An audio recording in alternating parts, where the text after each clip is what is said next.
The season is officially dead, the lockers are being cleared out, and the raw truth is finally coming out from inside Hallis Hall. We just heard from Caleb Williams, odunze, and the rest of the squad on exactly what went wrong in that heartbreaking loss and what the plan is to fix it. If you thought this team was just packing it in for vacation, you need to hear what was said behind those closed doors because the mindset has completely shifted. What is going on, everyone? Welcome back to the channel. Look, the ride is over for the 2025 season, and I know it hurts. We are all feeling that sting right now. But today, the players return to face the music, and honestly, what we heard gives me chills for next year. We are building a massive community here, and we want you involved every single day of this offseason. So right now, do me a huge favor, smash that like button, share this video, and hit subscribe so you don't miss a single update as we march toward next season.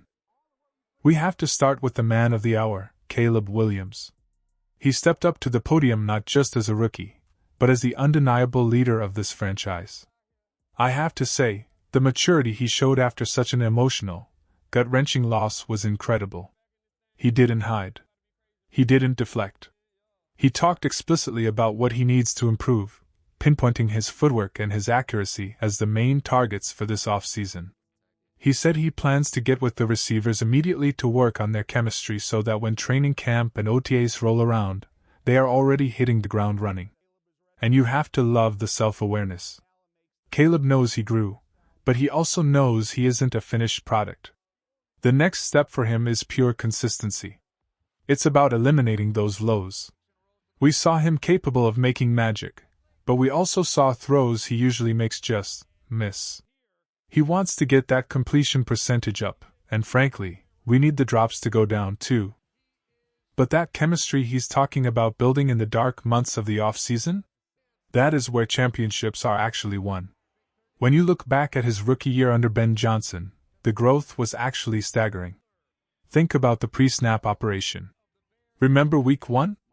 Compared to that divisional round game, it was night and day. He was killing plays at the line, checking into better looks, and the pre-snap penalties basically vanished. He took the keys to the Ferrari and actually started driving it. But let me ask you this.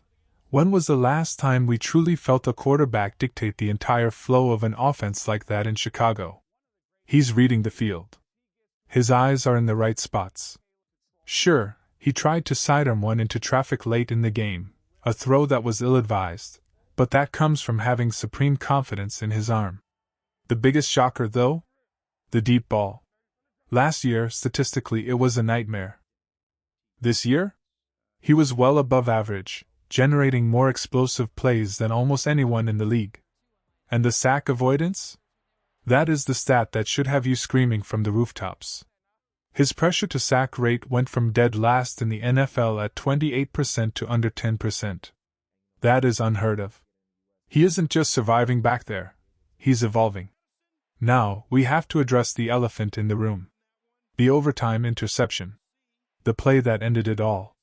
Caleb was asked about it, and he gave a very diplomatic answer, but if you read between the lines, he told us exactly what happened. He called it a miscommunication. He said he was trying to throw DJ more open to a specific spot to flatten off the safety. He trusted DJ to feel the space and sit down in the zone. But here is the reality. DJ didn't flatten it. Caleb threw to a spot based on trust, based on the coverage rules, and the receiver wasn't there. Caleb even called the route design itself into question a little bit, but he protected his guy. He didn't throw DJ under the bus, even though he probably could have. He trusted his $28 million receiver to win that leverage, and it didn't happen. It's a brutal way to learn a lesson, but Caleb basically said he's banking that rep. He's learning that sometimes, in those high-leverage moments, maybe you don't take that risk. But the fact that he is reading the game at that level? That is a superstar trait in the making. Now, shifting gears to another rookie who had a roller coaster year, odunze. He faced the media, and he didn't mince words. He said point-blank that he needs to be a catalyst for this team, and that he failed to do that well enough this season. He's going back to the drawing board to fix his routine.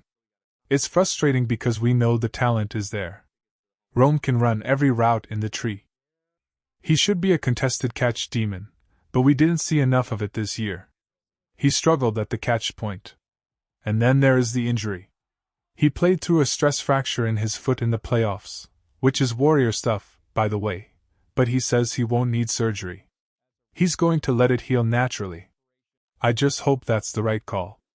The last thing we need is a lingering issue slowing him down in OTAs. But despite the drops and the injury, I still believe in this kid. Remember the first month? He looked like a future All-Pro. If he can find that consistency, it makes Caleb's life infinitely easier. Speaking of consistency, we have a massive decision looming on the defensive side of the ball, and I want to hear from you on this. Here is your question of the day. The Bears have a difficult choice to make at safety with free agency approaching. You can likely only keep one of these two impact players. Do you re-sign the veteran, All-Pro leader Kevin Byard, who stabilized the secondary? Or do you bet on the youth, violence, and energy of Jaquan Brisker?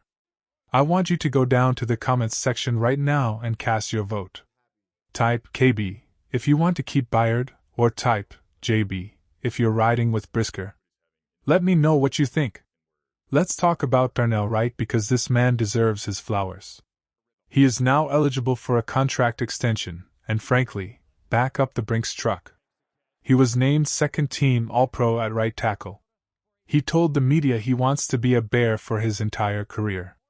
That is music to my ears. Ben Johnson compared him to Penei Sewell when he took this job, and Darnell is living up to that hype.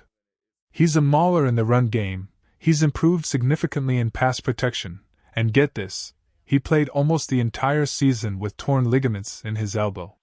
He missed one game. That is toughness you cannot teach.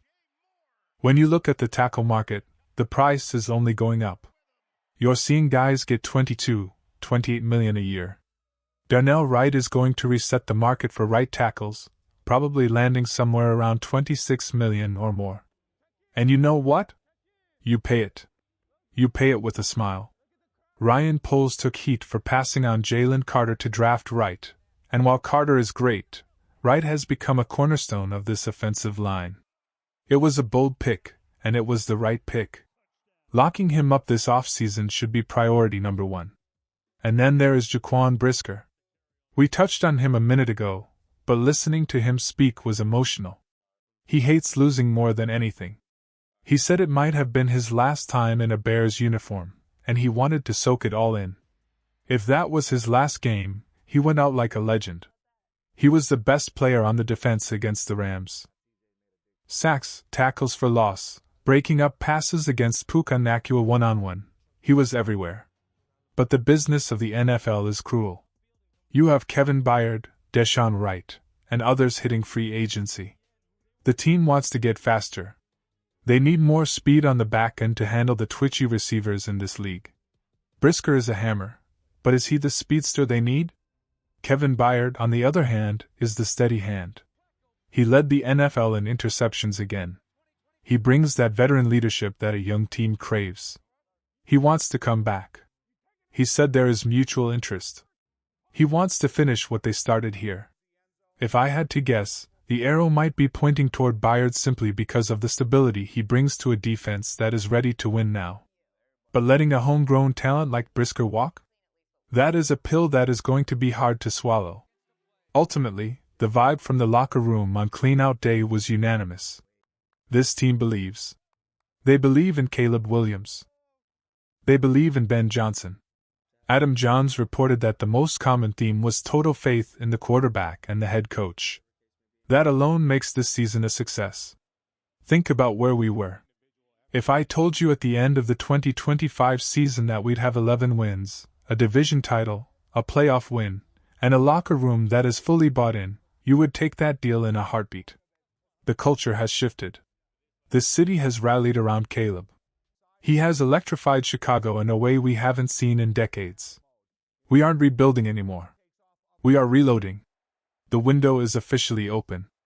It's about adding those final ingredients, tightening the screws, and taking that leap from a good team to a true contender. It's sad that it's over, but I have a feeling this is just the beginning of something special. That is going to do it for this breakdown. I appreciate every single one of you for tuning in and riding with us all season long. The players are off to vacation, but we are just getting started. Would you like me to create a deep dive video analyzing the top 5 free agent targets that would perfectly fit Ben Johnson's offense for next season? Let me know. Bear down,